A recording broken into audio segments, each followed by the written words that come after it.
Hello everybody, hope you're all doing well here in this course. I'll go ahead and get right to it. The literary devices that I researched and wrote about were metaphor and simile. They are sort of the fraternal twin brothers, if you will, of figurative language.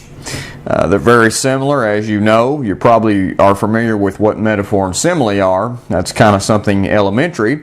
But nonetheless, they are very important and powerful literary tools to use in your writing to spice it up a little bit, to illustrate your subject, spark interest, and even create new meaning.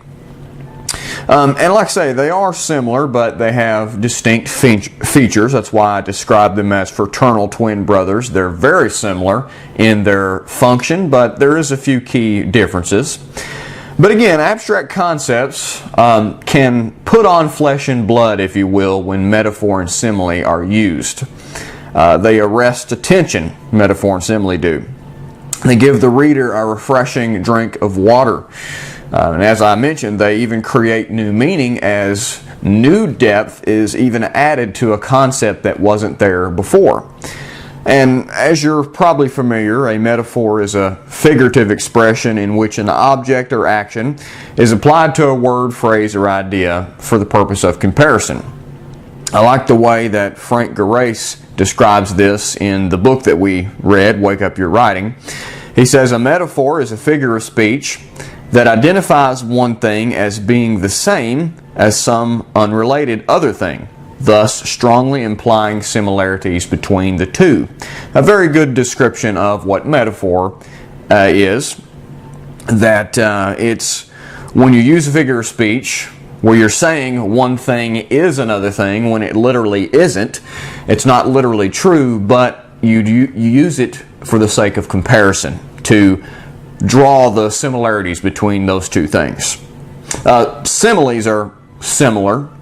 Although I think they're a little weaker than metaphors, because similes use like or as instead of just saying that something is something, so they're a little bit weaker than metaphors, but nonetheless they're both strong literary devices. And similes again are for the purpose of comparison, saying something is like something else even though it's not literally true.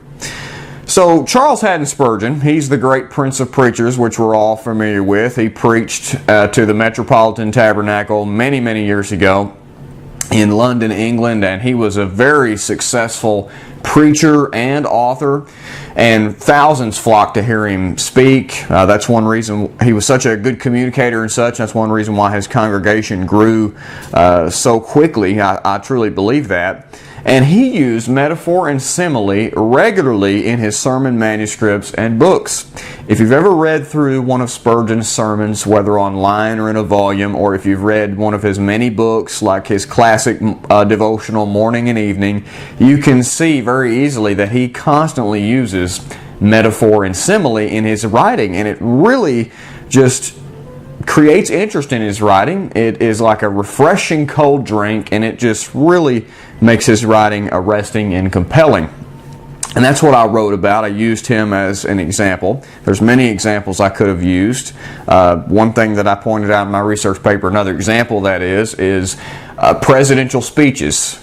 Some of the best presidential speeches use metaphor and simile. John F. Kennedy, for example, when he was speaking in San Antonio, Texas many years ago, he was encouraging people that we need to pursue even more space exploration than we were already doing. See, when he was speaking this, we hadn't landed on the moon yet, and he was encouraging people that we needed to pursue more space exploration. And one of the ways that he captured that is he says, America, or this nation, in his own words, this nation has tossed its cap over the wall of space. I mean, how powerful is that? You can see that in your mind, can't you? Well, that right there is the use of metaphor. And again, what he was communicating is that if America has tossed her hat over the wall of space, she needs to go after it. She needs to search for it.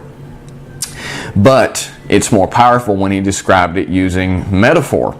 And I want to show you an example here from one of Charles Spurgeon's best sermons in my estimation. It's called Sin and Grace, and he uses metaphor and simile to powerfully describe the nature of temptation. Now, before I read the excerpt, and I'm going to put it up on the video here for you so you can see it and read it as I read it aloud. But before I read that excerpt, I just want to tell you in plain words what Spurgeon was trying to communicate. And here it is. Christians often experience temptations suddenly and unexpectedly.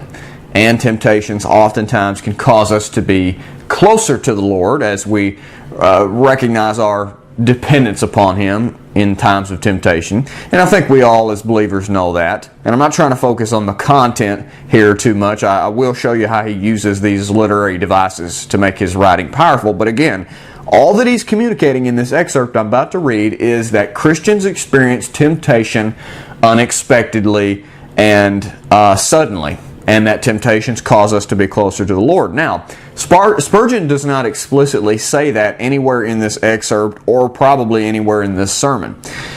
Yet, he still gets his point across very clearly. So notice, as I read this, how one, he makes that point that we experience temptations like that and that they cause us to be closer to the Lord. But also notice, secondly, that him describing that is much more powerful with his use of metaphor and simile and how it resonates with you and sticks with you and how you can see it in your mind. So here it is. This is from Sin and Grace, Charles Spurgeon, one of Charles Spurgeon's sermons. He says, "I know that my fiercest temptations often come to me immediately after my highest enjoyment of communion with God. They seem to come like a sharp draught of cold air the moment you step out of a warm room, and you hardly know what to do for the best. You are scarcely prepared for it. It will sometimes happen that a tempter, which you thought you had quite overcome, will rush upon you like a lion out of a thicket, or a passion, which you thought you had been most eventually conquered, will come sweeping down upon you like a hurricane from the hills, and your poor little skiff upon the lake seems well nigh overwhelmed with its furious onslaught. But the wave of temptation may even wash you higher upon the rock of ages, so that you cling to it with a firmer grip than you ever have done before, and so again where sin abounds, grace will much more abound." Wow, how powerful is that? Again, he's expressing temptations come upon Christians unexpectedly and suddenly, and as he concludes there in that excerpt, they often cause us to cling more to Christ than we did before. But notice, he uses simile to get that point across very powerfully. He says they come upon you like a sharp draught of cold air when you step out of a warm room. And that's something that we've all experienced before during the wintertime. We step out of a heated room into, the unforgiving, sharp, choking cold air of wintertime. And we can all relate to that. So we can see this in our minds. It just adds new meaning to our understanding of temptation. It arrests our attention and it creates interest and it illustrates his subject. And that's what simile does. He says that the temptations will rush upon you like a lion out of a thicket. And again, we can see that. We can see the golden lion coming upon its unsuspecting prey out of the grass. We can picture that in our minds.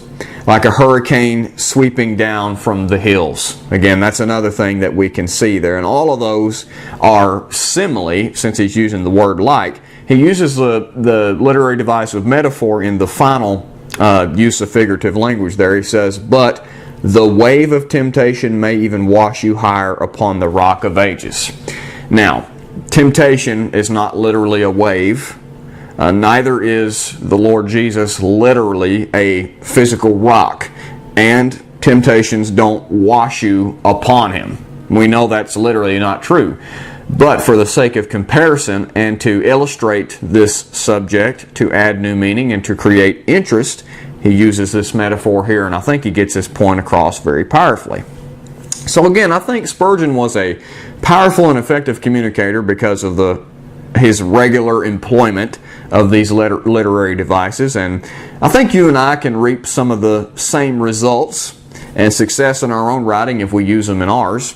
Writing can be pretty dry and boring sometimes without metaphor and simile, so it's good to use them to refresh our readers, to spice it up, to add a little bit of flavor to it, if you will. We need to use metaphor and simile to illustrate people and places and ideas, concepts, realities, and events and happenings. We can use them to shed light on all of those things, just about anything that we're writing about. And I think that it will register with a reader's mind better than abstract and dry descriptions. Again, because really, if you think about it, we think in images and metaphor and simile in the first place. Every word or concept that we know, we associate it with some physical image of some sort. So, for example, if you were describing somebody who spoke boldly, somebody that, like Peter the Apostle in the book of Acts, who spoke boldly and arrested the attention of his audience, you might say, instead of so-and-so spoke boldly, you might say this: he roared like a lion. There's the use of simile. And you just can picture that in your mind, and it just makes it so much more compelling and powerful to say that instead of saying he spoke boldly and everybody listened up.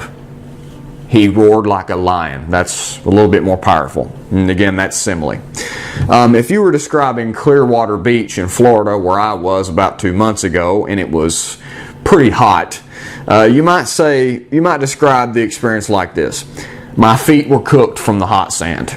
When I was walking on the beach, it was a smoking stovetop. If you just say it was a smoking stovetop, that'd be metaphor. If you say it was like one, that'd be simile. Again, metaphor is a little bit stronger than simile there.